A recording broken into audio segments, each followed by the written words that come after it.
BO world champion in Crawford. And I think that they're fighting for the Ring magazine as well, if I'm not mistaken, which will also be a great accolade for these fighters. Teo, they keep on social media, going back to yourself, on social media, they keep on telling Andre Ward about his documentary that came out. Do you get an itch every day to fight because he's retired? Now, you said you're retired. Yeah. Are you going to get the itch soon? Are you trying to focus on your promotion? How do you get rid of an itch? Scratch it. No.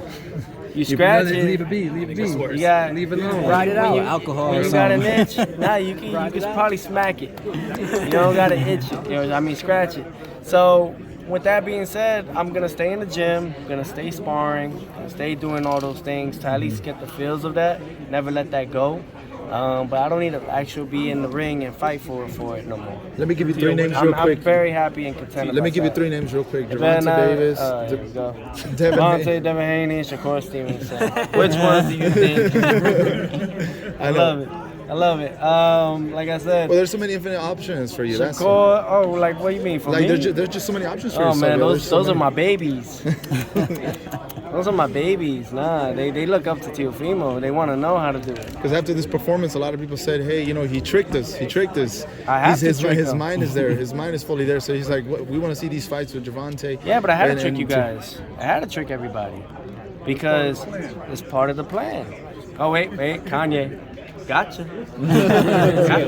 Teo, but Teo, it's an anticlimactic, man. We've covered you since for years in Devin. We're never going to see the thrilling conclusion of this rivalry between you and Devin Haney? Really? Yeah, really. What? I mean, they let these guys fight each other. They haven't fought each other. Everybody wants Teofimo to fight them, but I have not seen, other than Ryan Garcia and Tank Davis, the only ones that fought each other. Just my question for you about that fight is, like, we've seen you take apart these games. No. We've seen you take apart these guys like Loma and Taylor that tried to press you. But then what do you think Tank would try to do? Press me? No, but with Haney, what do you think? And if he doesn't press me, he'll try to box me. He's not good at boxing. He's not a boxer. See, people don't understand this. Tank is not a boxer. He grew up from headbangers in DC. And they used to put a tire in the middle, put their foot in the middle of that tire, and bang it out in DC. So, I mean, nah, man, it just doesn't work that way. You can't, like I said before, the trainer that Josh Taylor had was telling him good instructions on how to change the game, but Josh couldn't do it. Why? Because, like I said, when you get punched, when you get hit, all that training that you did with that new coach goes out the window, and you go right back to what you knew before. It will always be that way. It never changes. That's why Tank doesn't call me out.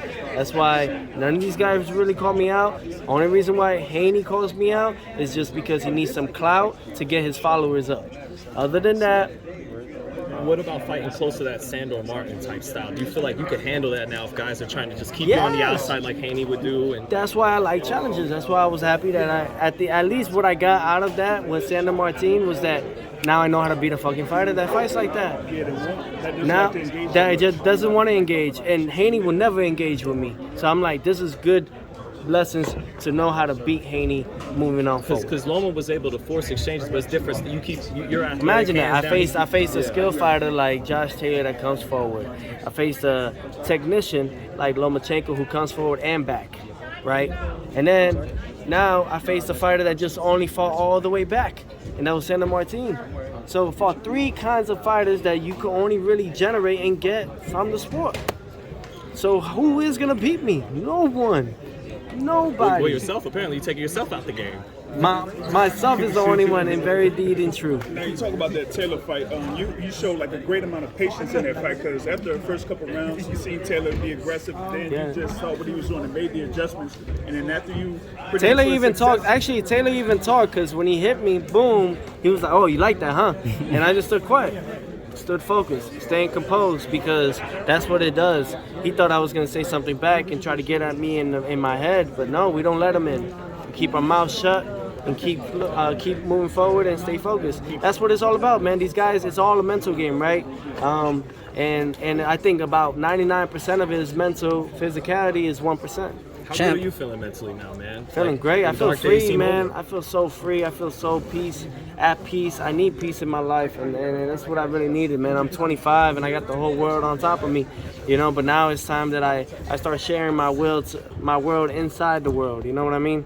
And giving back to the all communities, from Spanish, from the Latin community to the white community, the black community, and to the Asian community. I mean, even to the yellow community out there. Champ, how electric was that crowd? Do you feel like they maybe boosted Heck you a yeah. little bit and helped you Heck will your yeah. way to No, victory? It's New York. It's New York. It's Madison Square Garden. It's everything. No They're gonna worries. kick us out of here, else it's running into overtime. Thank you Guys, so much. Thanks, dude. All right.